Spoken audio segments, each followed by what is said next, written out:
Hey everyone, this is Tony from Barlow Roots. It is early June, early morning here, and just thought I'd give you a quick tour, quick walk around of what's going on in the garden and explain some things as far as how the season's been going so far.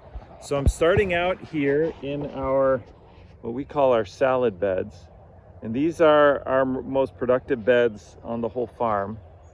I think there's 14 beds here. And these beds get flipped multiple times each year. So each of these beds, a bed is right here. So it's 30 inches wide.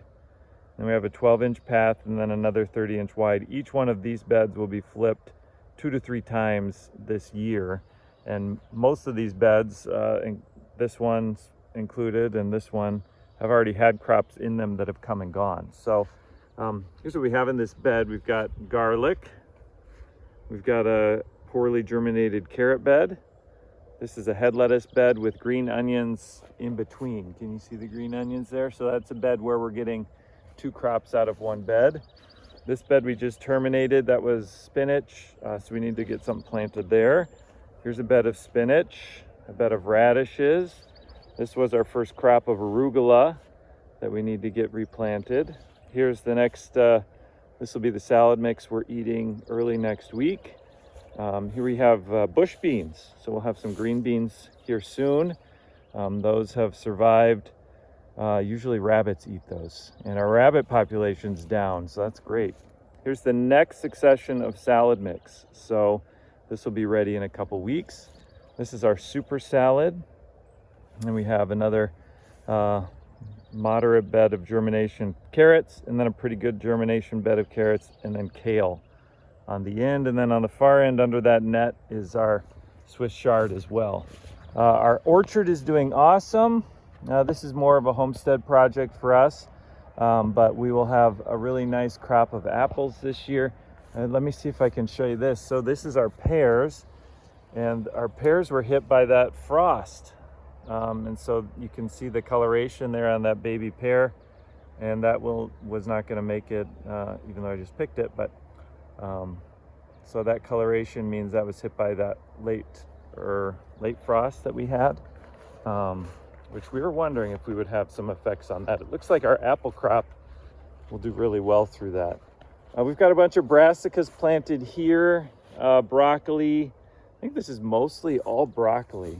Oh, and then a whole bed of basil underneath the shade cloth. So when we plant stuff, oftentimes we will run it under shade cloth for several days just to kind of let it settle in. There's Bergen's rosebush. Isn't that amazing? Oh man, that is so cool. Her aunt, who is a flower farmer at Farm to Fist, gifted that to her.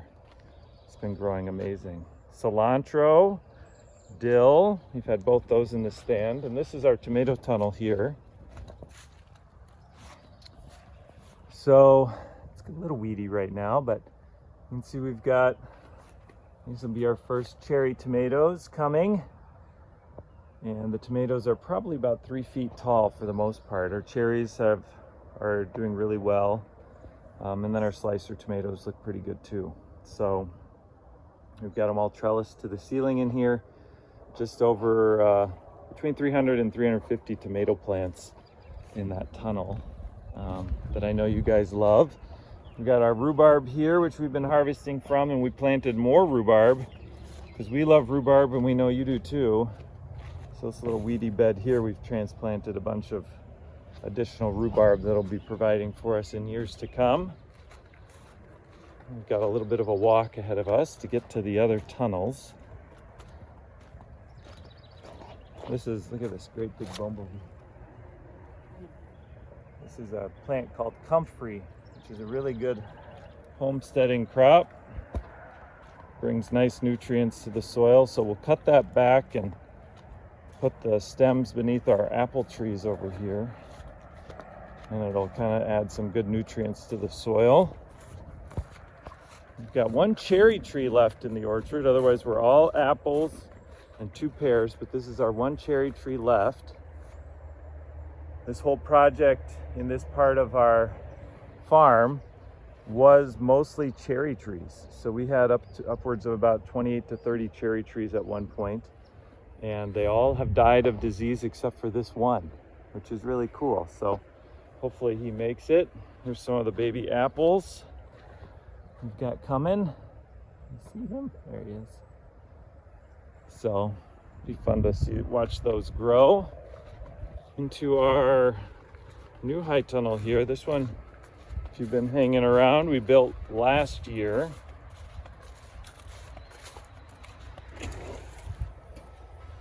And we did, this year, we had added some chicken wire where the sides roll up, and that is to help with the bunnies who've been a torment.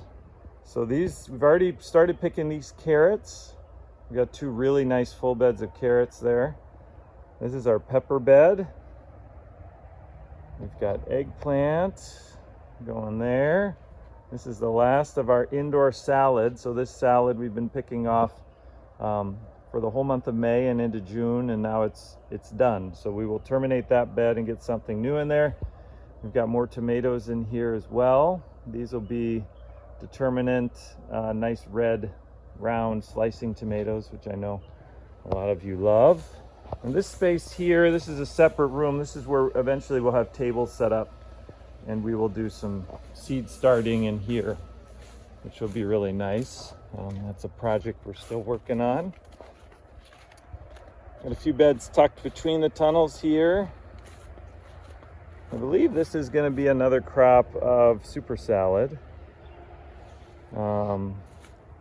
Looks like some broccoli or cabbage here. These are some onions. These were onions we actually planted last fall, and we overwintered them.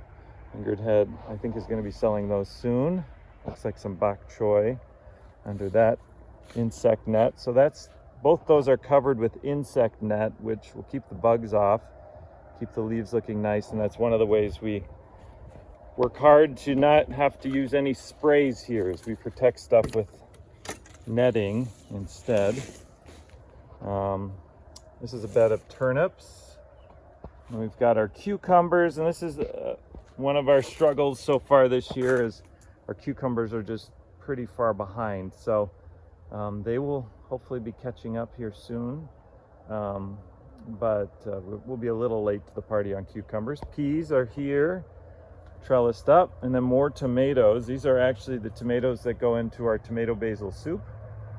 They're paste tomato called, well, usually we plant plum regal. We couldn't find those this year, so I think these are called picus, a new one we're trying out. So those we need to get trellised up here soon. And then zucchini. We'll have 2 beds of zucchini. You can see the flowers there coming, so we should have some little zucchinis here coming soon. So that's a look at the garden here, early June 2026.